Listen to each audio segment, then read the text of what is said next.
Bien, bonsoir à toutes et à tous. Merci pour votre présence à ce conseil municipal du 24 novembre.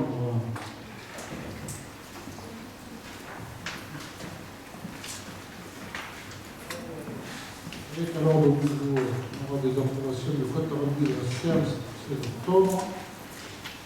Quelques communications de décisions prises en vertu de la délégation de pouvoir reçu.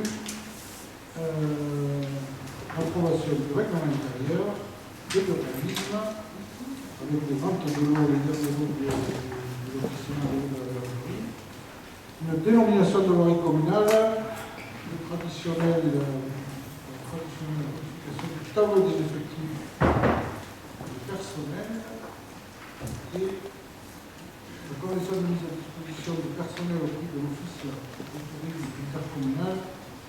Le dernier point, la convention d'adhésion à la mission d'inspection du centre de gestion de la fonction publique territoriale. Je vous fais distribuer une proposition de motion en faveur de la réouverture des commerces. Actuellement, et je vais demander à Petit Zampiro de faire un appel, s'il vous plaît, Zampiro.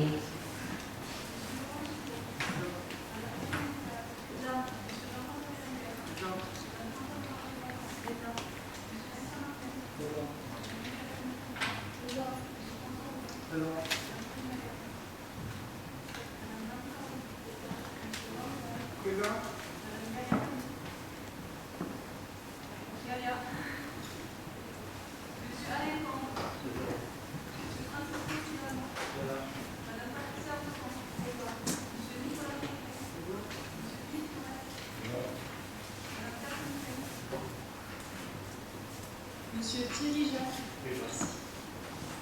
Madame Catherine Couder. Monsieur Christophe Lacasse. Madame Stéphanie Morin. Monsieur Aurélien Adelard. Madame Sonia Nunezas. Monsieur Nicolas Bosson. Madame Valérie Sommière. Monsieur Bruno Portal. Monsieur Karim Abed. Monsieur Philippe Rouget. Madame Emmanuel Soulier. Madame Marissa Da Silva. Madame Fabien.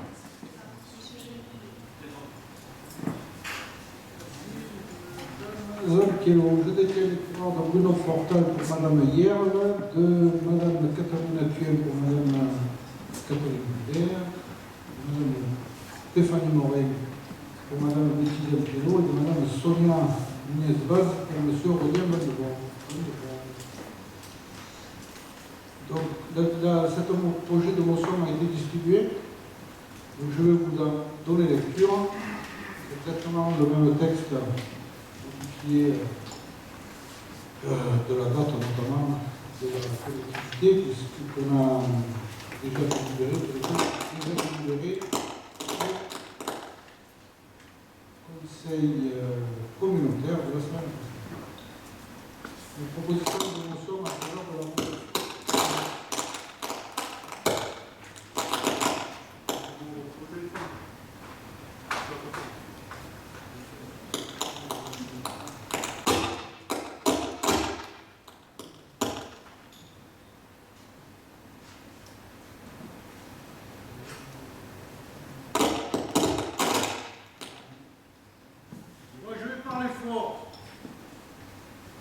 Proposition de motion en faveur de la réouverture de tous les commerces.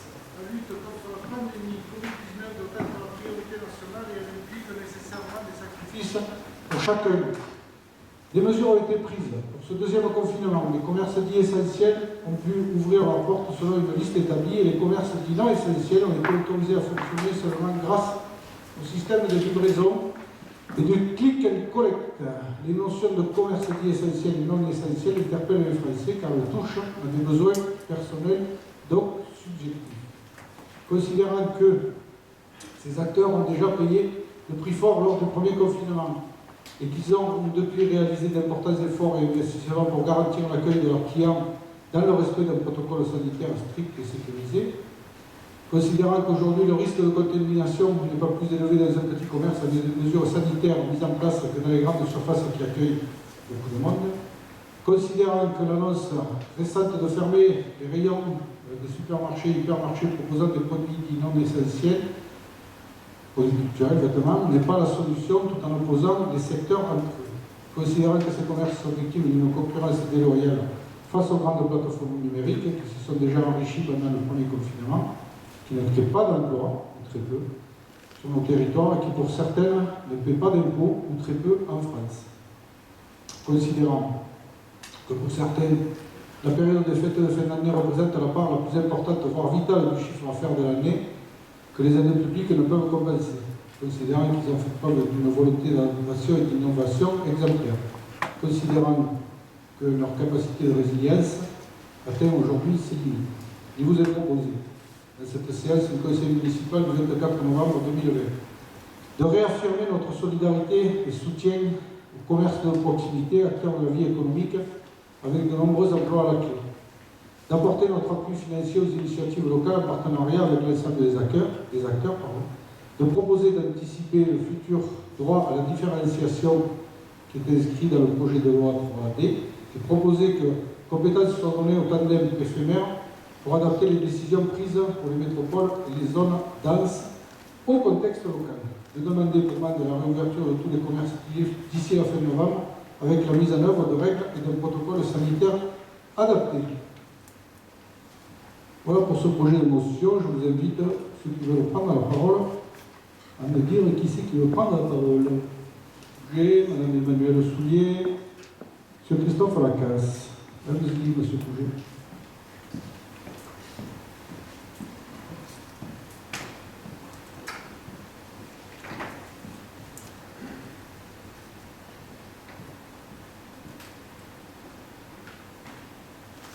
Monsieur le maire, mesdames, messieurs les conseillers, monsieur le maire, vous refaites le coup de la semaine dernière en nous présentant au pied levé à brûle pour point une motion qui est certes identique.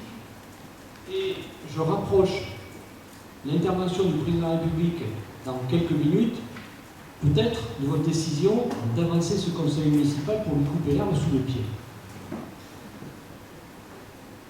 Nous refusons de cautionner et de participer à ce que je qualifie de manœuvre politique et politicienne en tentant d'exploiter à des fins qui nous appartiennent une situation extrêmement difficile et délicate des acteurs économiques qui, en effet, subissent actuellement une situation extrêmement difficile. C'est la raison pour laquelle nous ne participerons pas à ce vote. Et j'invite les membres de l'opposition, en leur laissant leur pleine conscience, à me rejoindre et à quitter cette salle que nous réintégrerons quand vous aurez voté sur cette délibération.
qui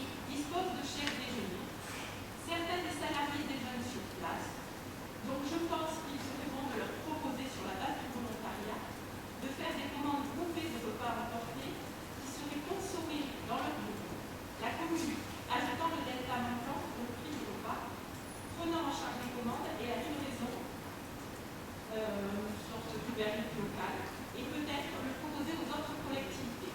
Ça serait quand même quelque chose à la fois d'efficace et qui ne rajouterait pas la problématique du Covid. Donc, à moyen terme, vous envisagez le regroupement et vous envisagez le regroupement et l'agrandissement du RIB. Donc, moi, ce que je vous propose, c'est de différer ce projet et de proposer à la préfète, qui sera peut-être pas mécontente de cela, de remettre en place pour la fonction d'État les chèques déjeuner et que ce soit aussi étendu ces chèques déjeuner aux retraités de la fonction publique qui participaient au restaurant interadministratif. Donc ça ferait sur un moyen terme plus de gens qui iraient dans les restaurants. Donc en attendant, pendant le Covid, des gens qui pourraient consommer à emporter et plus tard des gens qui pourraient consommer sur place. Et en fait, sur le long terme, je vous propose de reconsidérer votre choix de faire une deuxième zone commerciale et de renoncer à cette deuxième zone sur le poste Doge. Vous avez annoncé en commission que vous aviez toujours ce projet en tête. Et je pense que soutenir le petit commerce local, ce serait aussi de renoncer, et surtout de renoncer effectivement à cette deuxième zone.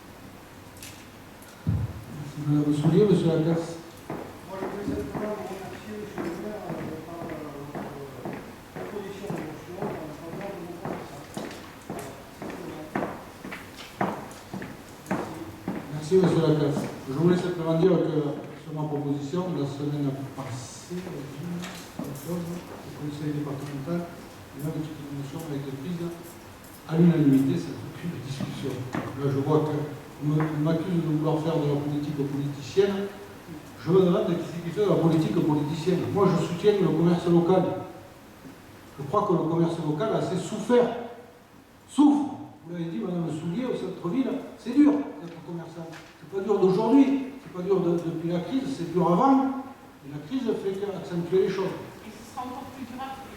Et en même temps, je suis relativement optimiste et raisonnablement optimiste. Parce que je constate, et j'ai pris la liste, que depuis le mois d'août,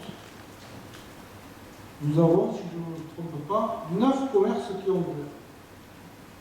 L'artisanat. Pas tous dans le centre-ville, mais une grande majorité dans le centre-ville. Et je vais vous les lister. Il y a des reprises commerciales. J'insiste sur un point. Pour l'instant, je suis assez d'accord avec vous que sur le long terme, effectivement, si la crise continue à perdurer, effectivement, ça risque de faire des dégâts, notamment dans les bars et dans les restaurants.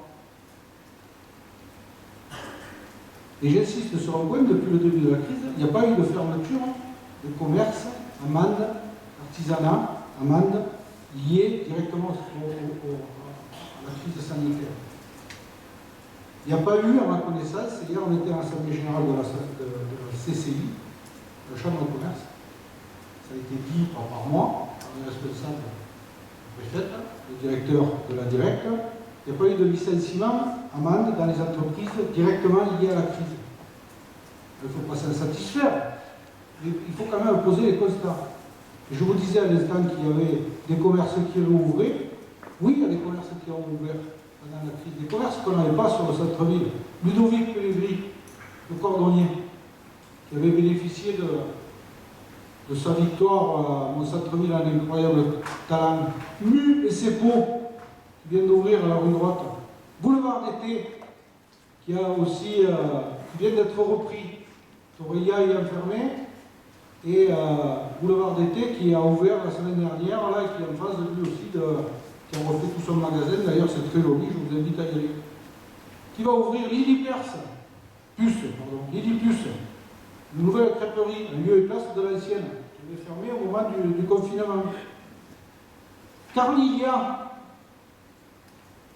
une épicerie fine autour de la viande de qualité locale, qui a ouvert, pas au centre-ville, sur la rue du 11 novembre. Version fille, qui a ouvert. Graines de malice, qui était une reprise après Fildar, RN Color, les coiffeurs. Il y en a une deuxième qui ont racheté aussi un bâtiment à la rue d'Angirand pour refaire un salon de coiffure. Chez les filles, la rue Notre-Dame, du pont Notre-Dame. Alcedo, chasse et pêche. Et on a encore un certain nombre de commerces à venir autour de l'habillement, autour des métiers de bouche. Donc il ne faut pas avoir non plus tout en noir, il faut être raisonnable, responsable. Mais dire que dans cette période de crise, quand même, il y a eu un certain nombre de commerçants qui ont été courageux. Courageux parce qu'ils investissent, courageux parce qu'ils veulent développer des commerces. Il y en a d'autres, il y en a encore dans la rue d'Angirand, c'est en train de se transformer encore pour ouvrir d'autres commerces, remplacer des commerces qui étaient existants. Alors il y a un certain nombre de choses qu'il faut dire. Vous avez parlé de chèque déjeuner, Madame Soulier. Alors l'idée pour les personnels de la ville, des collectivités, effectivement, elle n'est pas inintéressante. Tous n'ont pas droit au chèque déjeuner, je tiens à le préciser. Il y a certains satellites qui n'ont pas droit au chèque déjeuner. Sur la RIA, bien sûr qu'on évoque la question avec la préfète depuis le début du confinement sur le déplacement du restaurant interadministratif. Et bien sûr que l'histoire de remplacer le restaurant interadministratif par le chèque déjeuner a été aussi évoquée. Il y a une problématique qui est globale, je ne rentrerai pas dans les détails, il y a une problématique qui est globale, c'est qu'il y a beaucoup d'administrations, et certaines ne sont pas même directement des administrations, comme la gendarmerie qui ont accès au restaurant interadministratif et qui ne pourraient plus avoir, qui ne pourraient pas bénéficier de chèque restaurant. Les retraités qui vont dans ce restaurant interadministratif, eux non plus ne pourraient pas avoir droit à des chèques restaurant. Donc c'est un problème un peu plus complexe. Pour autant, il faut qu'on arrive à un moment donné à trouver une solution pour ce restaurant interadministratif, à le délocaliser, parce que là aussi on a un porteur privé, le patron de l'Hôtel de France, qui veut continuer à investir sur le cœur de ville et à développer son activité et à monter son hôtel-restaurant en gamme. Sur la ZAC, à mon avis, c'est hors sujet, c'est un autre dossier, c'est du commerce. Vous demandez aux Mandois, Madame Soulier, demandez aux Mandois leur avis sur s'il ne serait pas utile, nécessaire et indispensable d'avoir de la concurrence alimentaire dans cette ville. Demandez-leur. Ça n'empêche que si la deuxième zone commerciale doit se faire, elle se fera, tant que moi je serai maire, si on peut aller au bout, on ira. Il n'empêche qu'on continuera à défendre le centre-ville, et je crois qu'on le fait. Parce que depuis le début du confinement, depuis le mois de mars, on a mis en place un certain nombre de mesures pour favoriser l'activité, pour aider les commerces, pour aider les personnes âgées, pour aider les jeunes, pour aider les familles, en donnant des masques, en donnant du gel au départ, quand personne n'en avait, en affichant une volonté politique, en baissant la cotisation foncière des entreprises, en venant soutenir le commerce par des opérations fortes. Et on va relancer une autre cette semaine. Les collectivités, la mairie, la communauté de communes, l'office du commerce vont remettre une opération à 100 000 € pour accompagner ce qui est comme au printemps, pour accompagner la réouverture, cette réouverture. Et bien sûr qu'il faut que ça se fasse dans les règles de sécurité sanitaire. Là, je rejoins tout le monde. Tout le monde est bien d'accord pour protéger. Mais en même temps, il faut qu'on puisse assurer une fin d'année correcte pour nos commerçants.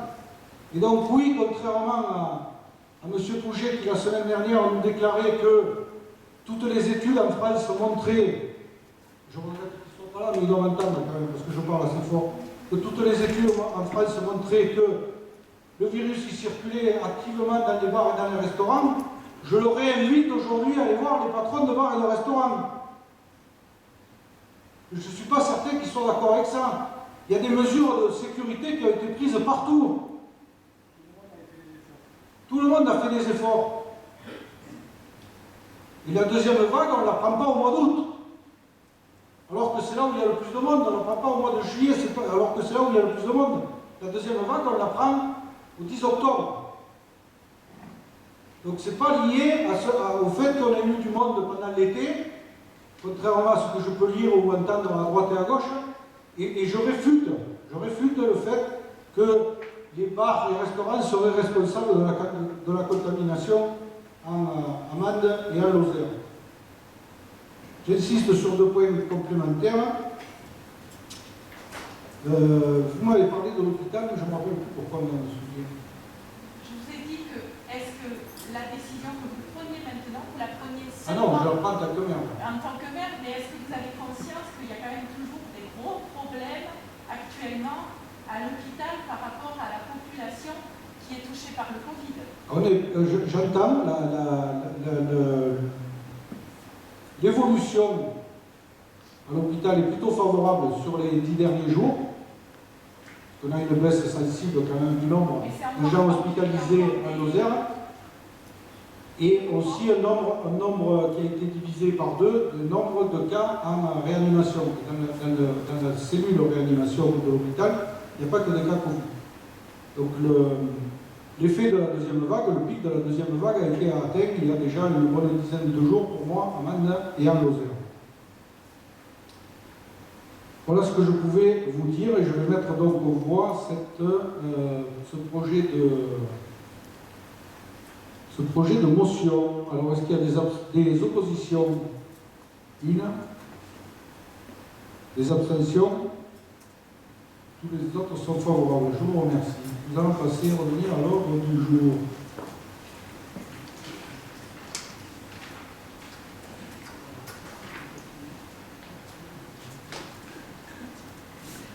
Le compte rendu de la séance du 16 octobre 2020, est-ce qu'il appelle des questionnements? Sinon, je le mets aux voix.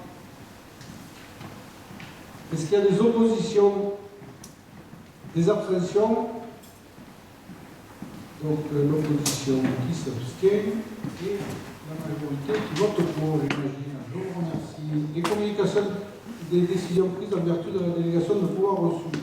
J'ai pris un arrêté 124 ans pour solliciter la DRAC Occitanie pour une aide de 100 000 € pour le SIAP, c'est le service d'interprétation du patrimoine, donc il doit être installé dans ce musée à hauteur de 100 000 €. Donc c'est une aide complémentaire, M. Abed, pour le musée. Je tiens à vous préciser que le Conseil régional délibère, je crois le 15 décembre, sur les 1,3 million complémentaires. La deuxième partie de l'enveloppe est 2006 accordée par le Conseil régional Occitanie le 15 décembre, si je me rappelle bien. Donc on aura donc le 2006 de la région. Derrière, pour votre bonne information, on pourra demander, puisque l'ensemble des partenaires financiers ont délibéré, on va pouvoir aller demander d'arrêter concernant les fonds européens. Donc tout sera bien en place et cadré, M. Abel, contrairement à votre dernière intervention au dernier conseil municipal. J'ai pris un arrêté 125 autorisant le dépôt d'une demande de subvention auprès de l'Europe. C'est plutôt une régularisation de dossier concernant l'aménagement de l'apothicarie de l'ancien hôpital de Mende, donc qui a été rénové de la plus belle des manières. Donc, le leader qui nous accorde une aide de 8 554 € et 92 centimes. J'ai pris un arrêté 126 sur la signature de marché de fourniture de lanterne d'éclairage public pour la ville de Mende. Donc un marché avec un montant annuel qui est compris entre 40 000 et 80 000 € hors taxe. Donc avec la SCT, tout électrique, la route du Cos d'Auchavande. J'ai pris un arrêté 128 pour le parking du Torrent, pour la réalisation du parking du Torrent. Donc avec des travaux pour avis service, c'est des travaux de boulonnage pour 53 777 € et 40 centimes TTC. Avec la SAS Rodier pour 8 439 € et 11 centimes TTC pour la partie éclairage, et puis pour la partie aménagement paysager, 25 860 € et 60 centimes TTC avec l'entreprise Hermatissière Paysage. On a vu au dernier conseil municipal, ce parking est largement subventionné par l'État et le département, à hauteur de 80%. Arrêté 130, autorisant la signature d'un avenant de l'accord cadre de prestation de conservation et de restauration des œuvres patrimoniales de la ville de Mende.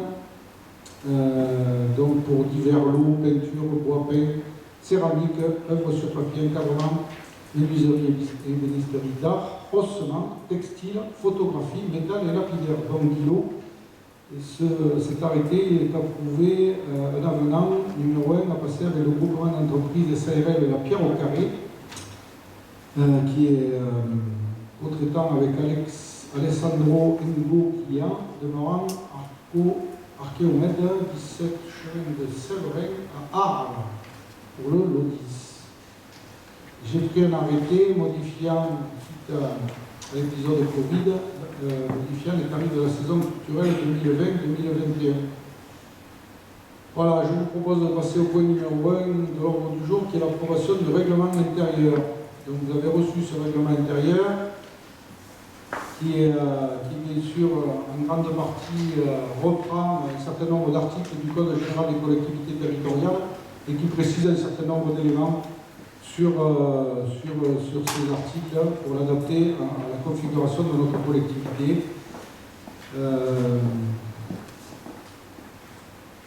Je vais vous laisser la parole. Pour ceux qui veulent la prendre. Oui, je vais prendre avec plaisir.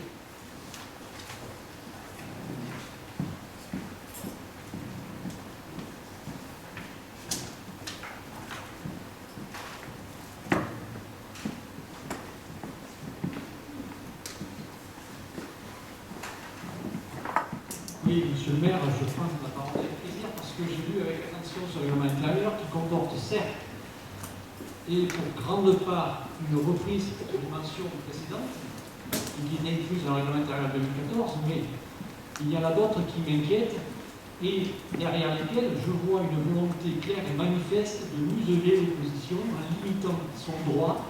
Et ces droits, ils sont trois et au moins trois. Le premier droit en matière de tenue du conseil municipal, c'est la publicité. Deuxième droit, qui est rappelé incessamment par les juridictions administratives, c'est la liberté d'expression. Et le troisième, c'est le droit à l'information. Et dès que ces droits, dans un règlement intérieur, sont de quelque manière que ce soit, directes, indirectes, importantes ou peu importantes, ce sont des dispositions qui sont irrégulières. Vous me permettrez, sans jouer au professeur de droit, mais de reprendre certains articles, et je les ai listés, parce que je souhaiterais que notre Assemblée aujourd'hui examine et se rende compte des conséquences que ça peut avoir sur le droit que l'opposition a de pouvoir s'exprimer librement. Sur le fond, j'ai relevé l'article 10, ce n'est pas une grosse modification, elle est civile, elle est insidieuse, mais elle est réelle.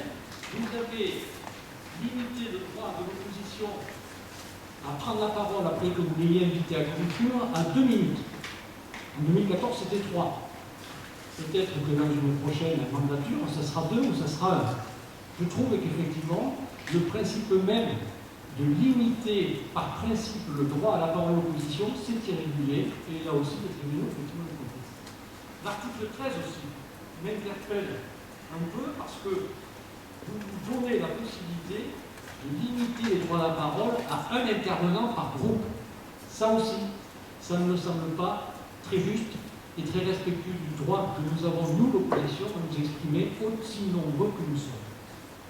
Vous avez également l'article 17, et c'est celui-ci qui appellera peut-être de ma part quelques explications un peu plus longues, parce que vous avez déjà eu la, j'allais dire, à nous juger sur notre volonté ferme d'assurer aux Mandoises et aux Mandoises la possibilité de visionner ces séances parce que ces Mandoises et Mandois ont le droit d'être totalement informés. Et il y a, après avoir repris les dispositions de l'article L2128 du CGCT, vous avez repris une fine qui, une phrase qui ne paraît pas là non plus extrêmement importante, mais qui, si on y regarde bien, là aussi est particulièrement attentatoire au droit de l'opposition. Vous écrivez, le dernier alinéa de cet article renforce le principe de publicité des séances du conseil municipal. Jacques, tout à fait d'accord. Mais vous ajoutez, en offrant la possibilité de retransmission de l'audiovisuel. Non, ce n'est pas une possibilité, on vous l'a déjà dit, monsieur le maire. C'est un droit, et c'est de plein droit. Aucune disposition d'un règlement intérieur ne peut soumettre le principe de l'enregistrement ou du visionnage a une autorisation quelconque. C'est de plein droit. Je ne vois pas comment vous pourriez décider, finalement, de votre propre chef, de mettre fin ou d'interdire le visionnage. C'est absolument pas autorisé, absolument pas possible. Alors, vous ajoutez, sous réserve l'utilisation du pouvoir de police du maire, c'est un fait. Je vous rappellerai que le pouvoir de police du maire, je crois que c'est l'article 2121-7 du CGCT, prévoit que vous avez le droit de rappeler à l'ordre et d'expulser toute personne. Jusqu'à preuve du contraire, une caméra n'est pas là pour troubler l'ordre dans le bon déroulement des séances du conseil municipal. Donc cet article, je ne peux absolument pas, et je ne peux absolument pas le cautionner.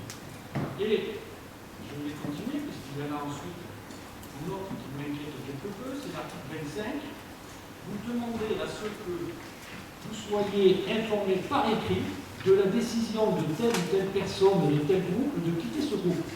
Écoutez, il ne vous appartient pas de vous initier dans le fonctionnement de l'opposition.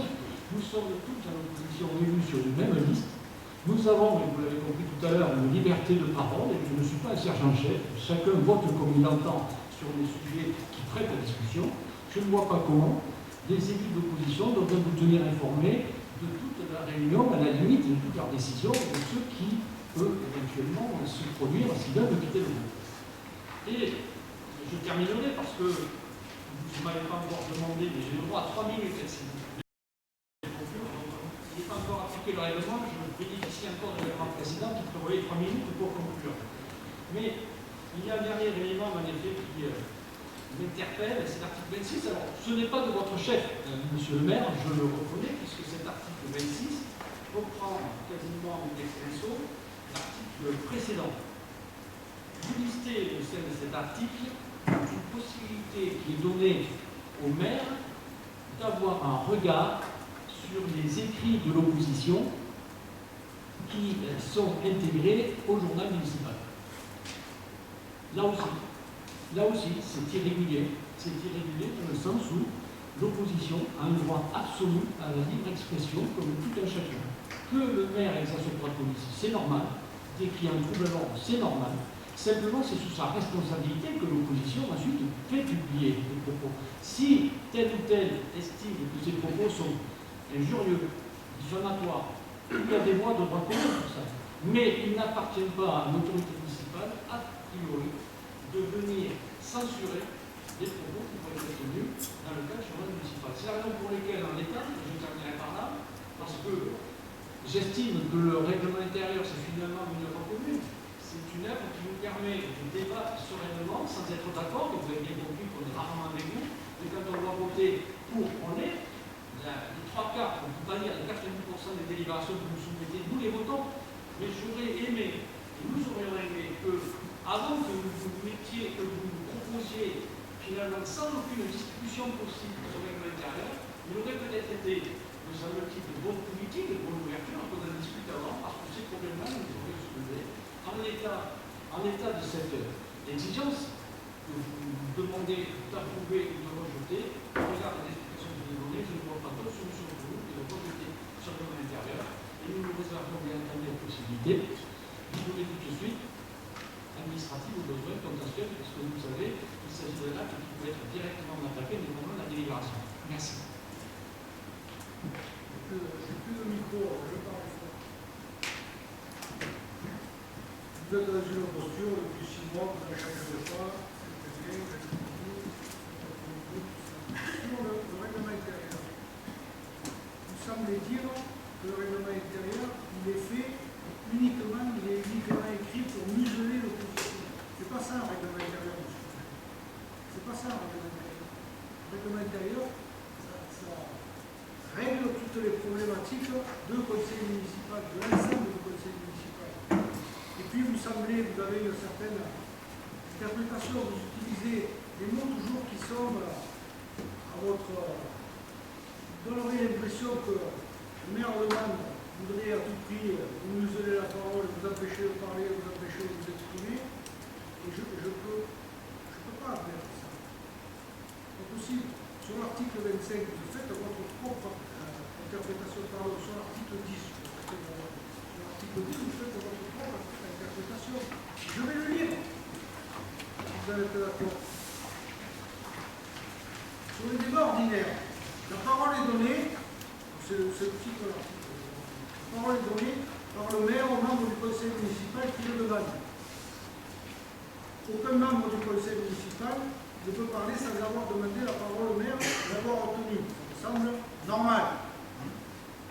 Lorsque un membre du conseil municipal s'écarte de la question au trouble de l'ordre, la parole peut lui être retirée par le maire qui peut alors faire appliquer les dispositions prévues à l'article 7, ou l'autre membre du conseil municipal, à l'exception du maire, ne peut interrompre l'orateur. Afin de permettre une fluidité des débats, les membres du conseil municipal prennent la parole dans l'ordre déterminé par le maire et s'ils en ont formulé la demande lorsqu'il a introduit le point. Dans l'hypothèse où l'intervention excède une durée raisonnable, le maire peut interrompre l'orateur et l'inviter à conclure son propos en 2 minutes au maximum. Vous semblez dire qu'on vous accorde que 2 minutes de parole. C'est pas ça. C'est qu'au bout d'un certain temps, je peux vous demander de conclure votre propos et de vous accorder 2 minutes. Ça ne me semble pas être quelque chose qui soit attentatoire à la liberté d'expression. Si, parce que vous dites pas du tout. C'est l'appréciation du caractère raisonnable. Ça ne veut rien dire raisonnable. Si vous estimez que raisonnable c'est 30 secondes, c'est 30 secondes. Si Les amendements peuvent être proposés par les commissions et les groupes politiques sur toutes les affaires en discussion soumises au conseil municipal. Les amendements sont mis aux voix avant la question principale et ceux qui s'éloignent le plus des projets de délibération présentés par le maire sont soumis au vote avant les autres. À l'occasion de décisions budgétaires, les amendements comportant majorité d'un crédit de dépense ou diminution d'une recette sont irrecevables, sauf s'ils prévoient en compensation les mêmes montants en recettes ou en dépenses. Donc vous avez toute l'attitude. Moi j'ai vu un certain nombre, puisqu'on en a étudié quand même un certain nombre, de règlements intérieurs qui sont pris ailleurs, le temps de parole dès la première prise de parole est limité. Donc ça, là on est plutôt limite. Là je ne vous limite pas le temps de parole. Je vous dis simplement qu'à un moment donné, je peux vous demander de conclure votre propos. Donc il n'y a rien de suspect là-dedans. C'est idem pour l'article 14, la clôture de toute discussion, bien évidemment. Sinon on pourrait y passer des temps immémoriaux. L'article 17, alors c'était lequel suivant? C'est sur la publicité des séances. Là aussi vous avez une interprétation particulière. Il me semble qu'il doit y avoir une différence entre, dans le 21-21-18 du CGC, du Code général des collectivités territoriales, entre le fait qu'on peut et le fait qu'il y ait une obligation. Ah oui. Il n'y a pas d'obligation. Ah si. Non, il n'y a pas d'obligation. Vous avez fait la demande. Non, il n'y a pas d'obligation. Vous ne pouvez pas refuser le visionnage. On le fait, mais il n'y a pas d'obligation. On respecte totalement l'article de loi. On reprend l'article de loi. L'article de loi qui dit, sans préjudice des pouvoirs que le maire tient de l'article 21-21-16, ces séances peuvent. On est d'accord là-dessus? Là, vous voulez changer la loi? Non. Alors, tout à l'heure, vous me disiez que c'est moi qui voulais faire mon petit shérif d'amende. Là, c'est vous qui voulez changer la loi, si je comprends bien. Vous avez les arrêts du Conseil d'État déjà transmis. Vous n'avez qu'à les lire. On n'est pas là, mais du pas là. Ensuite, le 25, c'était sur quoi le 25? Le 25, c'est sur les groupes. Et que le maire soit informé de l'évolution. Mais ça me semble une chose naturelle, normale. Si quelqu'un qui est dans mon groupe, et s'il veut créer un autre groupe, je suis bien obligé de... Comme on informe quand même. Il en sera de même de votre côté. La création, oui. Donc, moi je pense que là, vous avez une interprétation extrêmement limitée et partisane en disant que ce règlement intérieur, il est fait que pour, excusez-moi l'expression, bon, je ne vais pas l'utiliser quand même dans un conseil municipal, mais que pour embêter l'opposition. C'est pas ça un règlement intérieur, M. Pouget. Un règlement intérieur, il réglemente la vie du conseil municipal. Il y a d'autres demandes de prise de parole, sinon on va le soumettre au voix. Donc, est-ce qu'il y a des oppositions?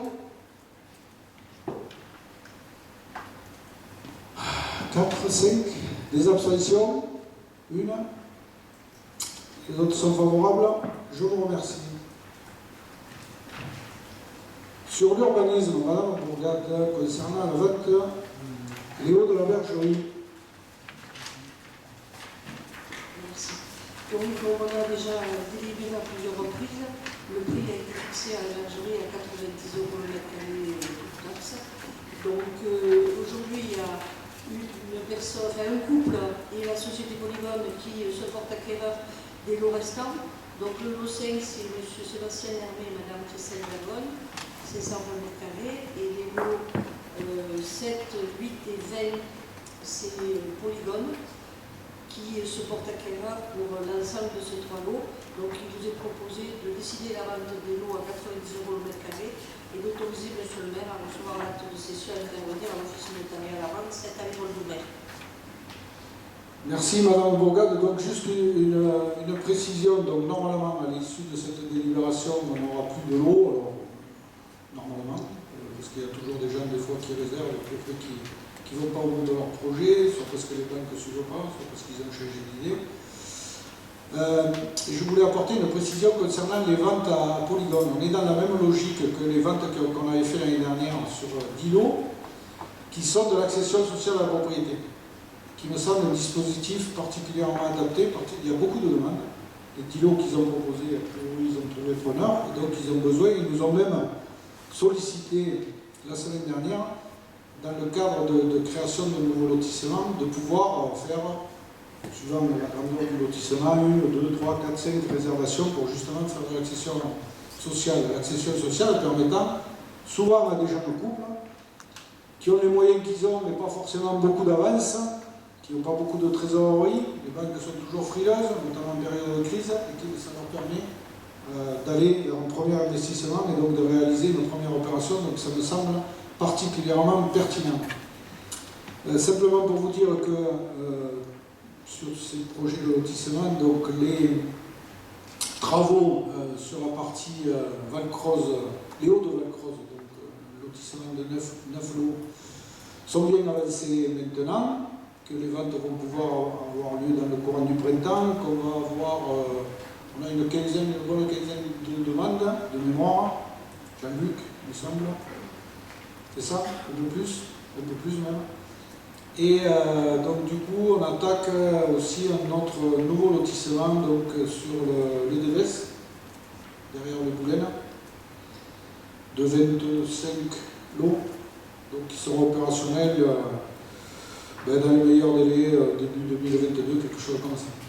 Voilà, il y a toujours de la demande, malgré cette crise, c'est les paradoxes de cette crise sanitaire, c'est que, comme je le disais tout à l'heure pour le commerce, les entreprises, il n'y a aucune entreprise qui a abandonné son projet.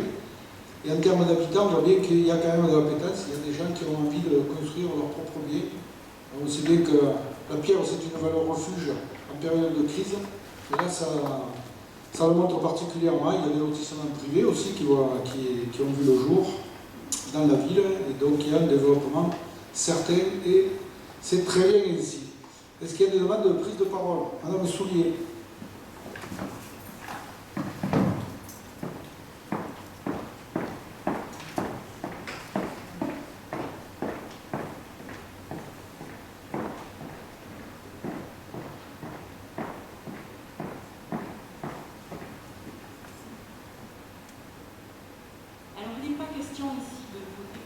Mais en revanche, je voudrais attirer votre attention sur la dérive que peut connaître la ville, qui est l'étalement urbain. Donc, Mende a été pointé du doigt à plusieurs reprises par la DREAL sur un sujet sur le ratio négatif. Donc, il y a de plus en plus un étalement urbain avec une population qui ne suit pas le mouvement de l'augmentation de la prise au sol. Donc il y a des conséquences qui sont d'abord des conséquences écologiques sur l'artificialisation des sols, mais il y a aussi du coup, avec cet étalement urbain, des problèmes de finances et il faut gérer ce volume supérieur. Alors il faut, on l'a dit quand même, s'intéresser entre autres au centre, et entre autres, pas seulement, et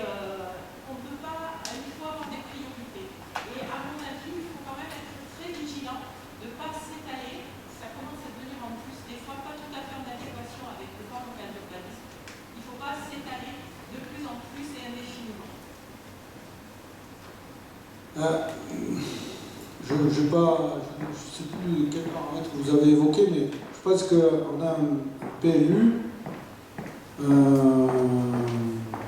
règlement de site patrimonial remarquable qui n'est pas ancien, puisqu'il a été délibéré et mis en place au 1er janvier 2018. Donc le conseil municipal devait être le 4, le 5 ou le 6 janvier 2018. Donc il n'est pas ancien. On y travaillait depuis 2013 à cette révision. On avait attaqué en 2008 la mise en place, ou le remplacement du poste par le PLU. On avait validé en 2012 le fameux PLU. Et donc on a fait une révision générale sur plusieurs aspects, notamment liés à tout ce qui était nouvelle réglementation sur les risques d'éboulement, d'effondrement et de chute de blocs qui nous étaient imposés par la DDT, par l'État.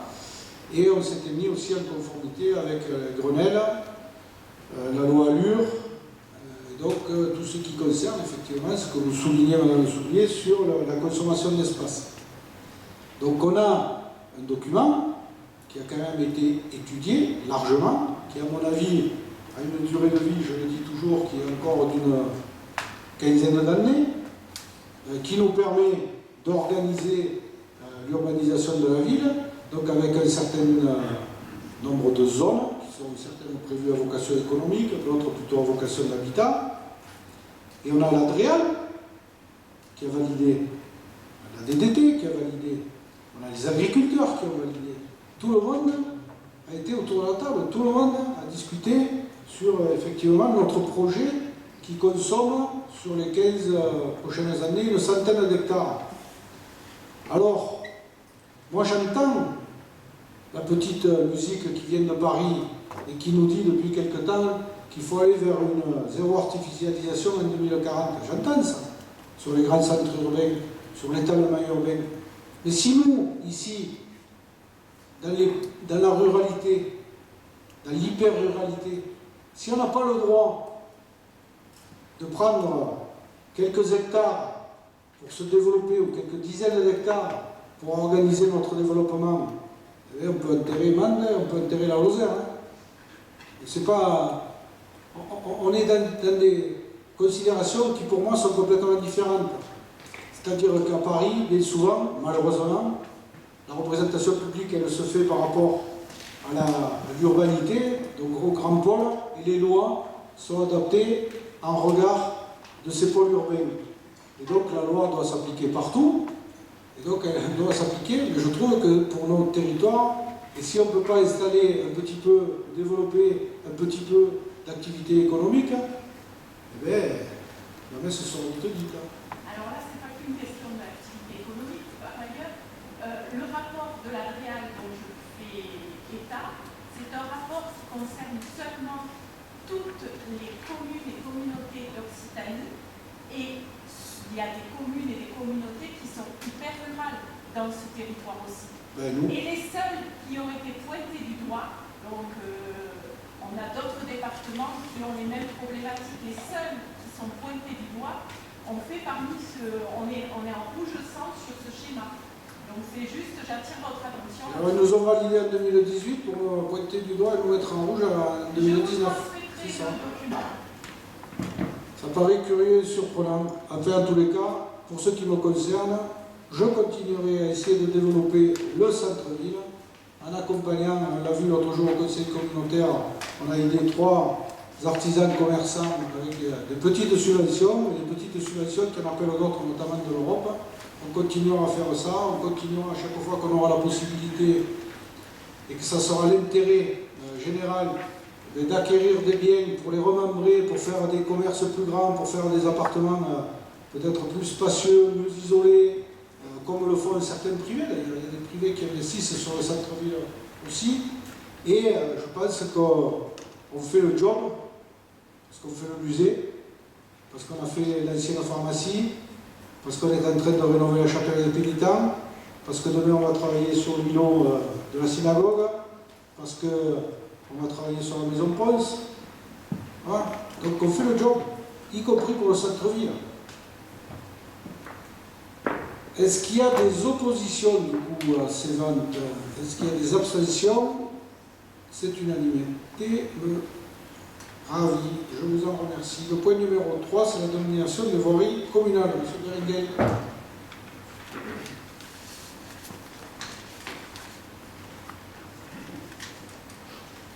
Il appartient au conseil municipal de désigner par délibération la dénomination des voies de la commune. Cette dernière est laissée au libre choix du conseil municipal dont la délibération est exécutoire par elle-même. Il est donc proposé, conformément au Code général des collectivités territoriales, de dénommer la prolongation de la rue des Vieux Murs qui va depuis l'impasse de la Faïsse jusqu'à la rue Zola, d'approuver la prolongation de la dénomination citée ci-dessus et d'autoriser M. le maire à signer tout document relatif à l'affaire. Vous voyez où c'est qu'elle est située. Est-ce qu'il y a des demandes de prise de parole? Des oppositions? Des abstentions? Je vous remercie. Le point numéro 4, la modification du tableau des effectifs. À peu près comme à tous les conseils municipaux, donc il y a deux petites modifications mineures. Une, parce qu'on a un agent qui a obtenu un concours d'attaché, rédacteur, pardon, et donc on souhaite la nommer au poste de rédacteur, et puis on a la suppression d'un demi-poste d'adjoint technique à temps non complet pour un mi-temps, donc à compter du 1er décembre, c'est le départ de l'agent. Vers l'autre cieux, on conserve quand même le poste du rédacteur, enfin le poste précédent de la rédactrice, puisqu'il s'agit d'une dame, puisque tant qu'elle est stagiaire, on doit conserver son poste tant qu'elle n'est pas titularisée sur son nouveau poste de catégorie de cadre, de catégorie B. Je ne sais pas si j'ai été clair. Est-ce qu'il y a des demandes de prise de parole? Des oppositions, des abstentions? Je vous remercie. Le point numéro 5, la commission de mise à disposition du personnel au titre de l'Office de tourisme intercommunal, Madame Amargé.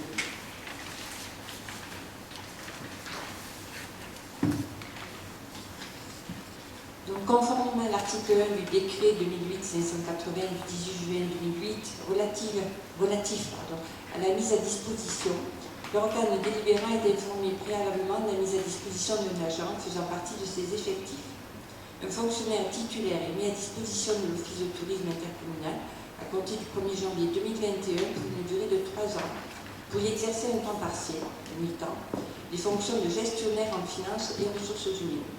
L'Office de tourisme intercommunal remboursera avec demande le montant de la rémunération à hauteur de la mise à disposition de 50% et des charges sociales afférentes. Un rapport annuel concernant les mises à disposition est transmis au comité technique pour information.